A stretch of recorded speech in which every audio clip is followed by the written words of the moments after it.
nostalgic lines of the Morgan motor car have changed little since the 30s, nor has the traditional way the car is crafted.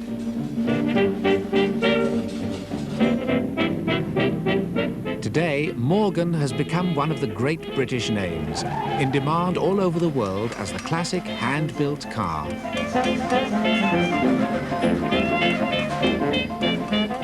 But its very popularity is now its biggest problem.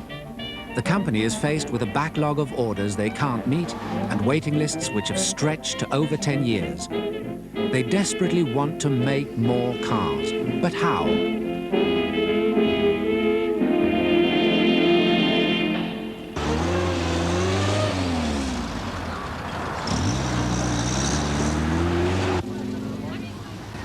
For Morgan, the need to increase production has become urgent.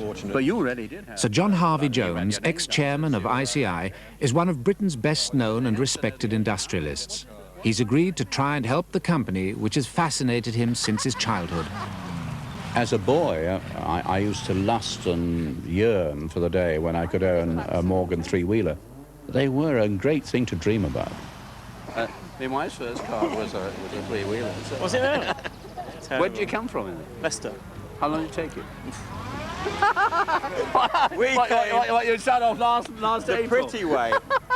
I don't think I've ever seen a product which people actually love as much as they love these cars.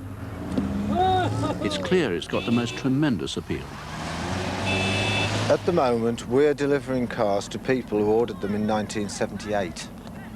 That's 11 years ago, and it will probably take us the next 2 years to work through the 78, 79 orders. Those are firm orders with deposits. You're telling me that some of them are dead?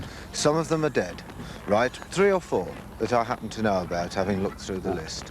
But 460 orders on our books. And last year we got 12 cars.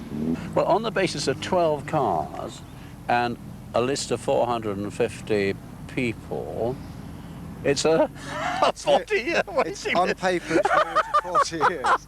I mean, I'm definitely too late.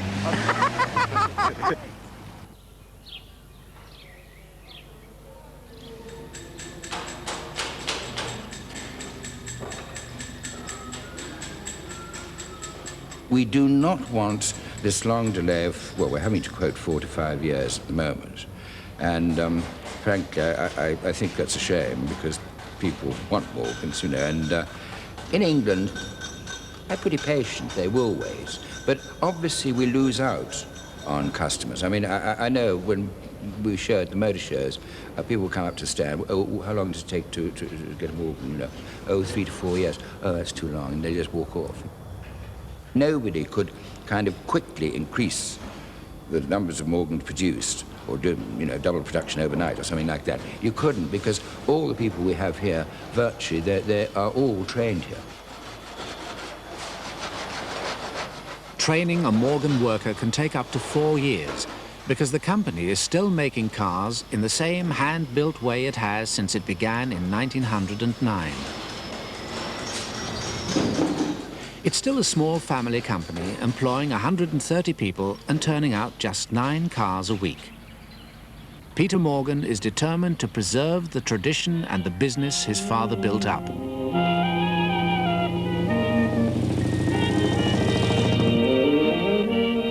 From those first 3-wheeled cycle cars, the Morgan Runabout aimed to bring motoring within the reach of everyone.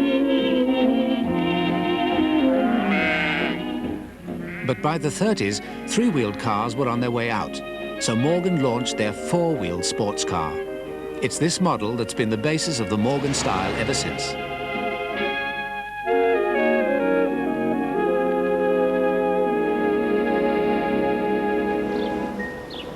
We have been doing 10 cars in some shops once a month in some shops, particularly, obviously, the chassis department. But other departments... Now it's up to Peter Morgan's son, Charles, to carry on the family tradition, as Peter Morgan is due to step down as managing director.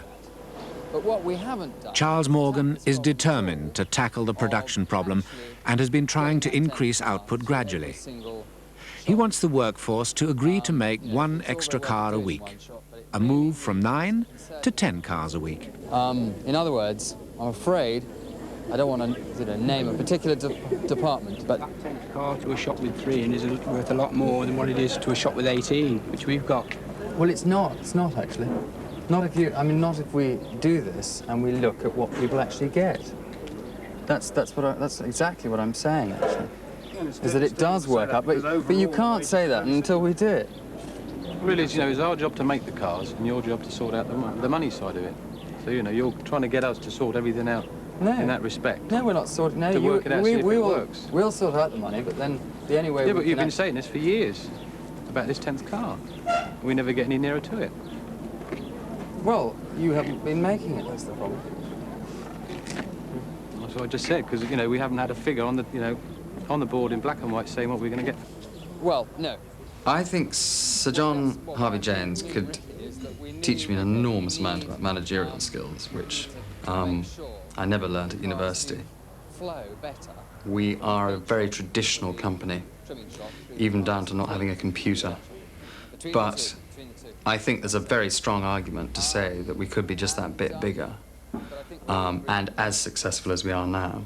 Probably with all of us here, we can just about get the 10 out.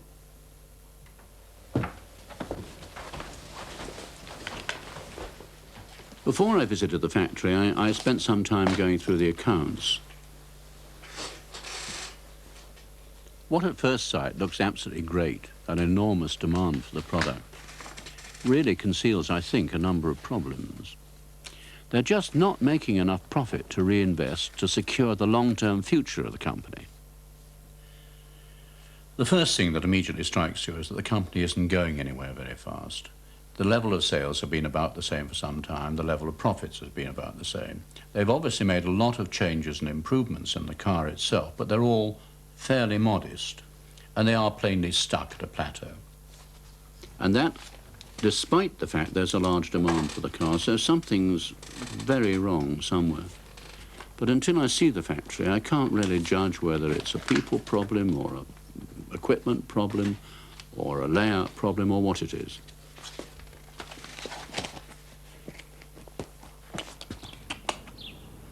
I'm sure Sir John will be helpful to us. I'm quite certain of that. I think even if he makes some very critical remarks, I hope we've been building the cars long enough, and I've been in the job a sufficient number of years not to worry. This must be it. It's a bit different to Volkswagen, which was the last car factory I went to. Yes, this is it, all right. Look at the Morgan. Do have a chair, Sir John. Just so down. Come to help us out, haven't you? Well, I don't know. I hope I can. I'm not too sure. You're a slightly different problem to the ones I'm usually accustomed to. Well, I'm sure of that. But one of the things that fascinates me is that you do have such a very long waiting list. I call them popularity peaks. Yes. Hopefully they kind of stay there. But no, by and large, Morgan owners are prepared to wait. Not in every instance. I mean, in Italy, they want the car right away. There's no doubt about that. Italians want everything right away, don't they? Italians want it. But no, in this country, people are patient. But there is an interesting thing, is that what I find is there's quite a bit of speculation goes on with the Morgan, because it is possible when you buy it to sell it quickly, delivery mileage and what have you.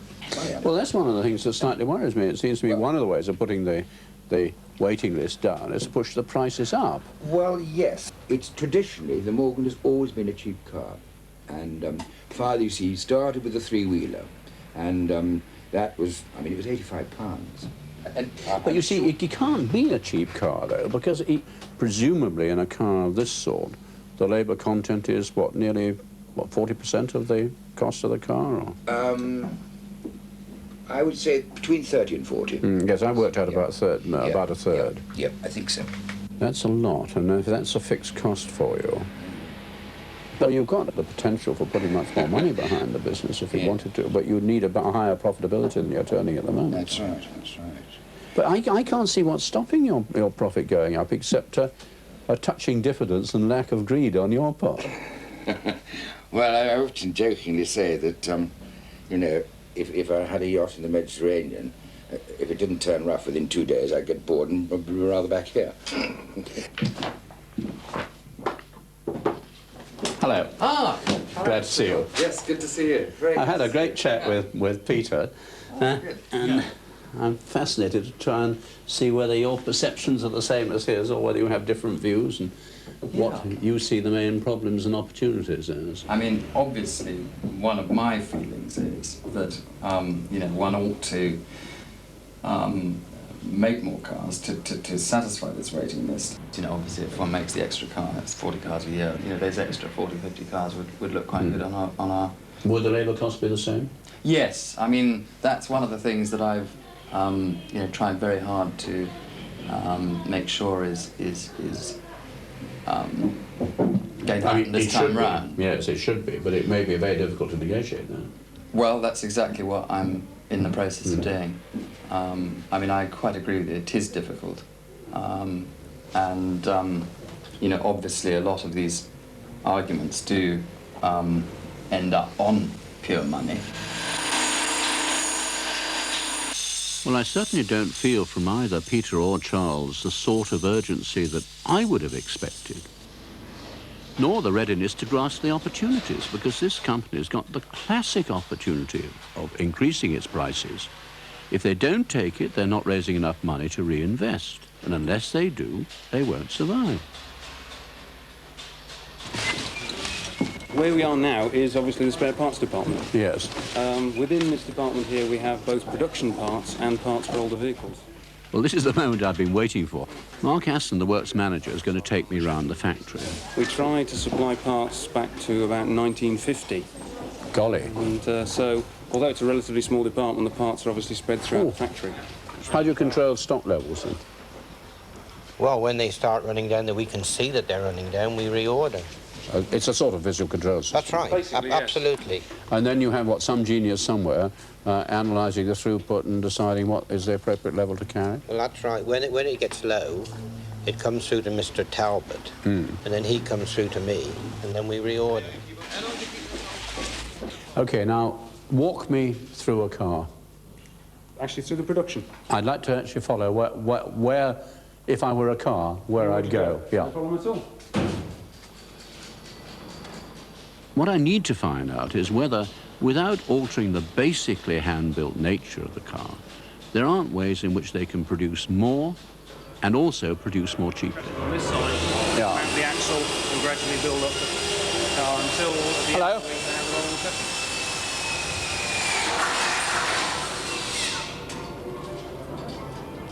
How do you do? Glad to meet you. Hello. That's you? Hello. You're the foreman, huh? I am, yes.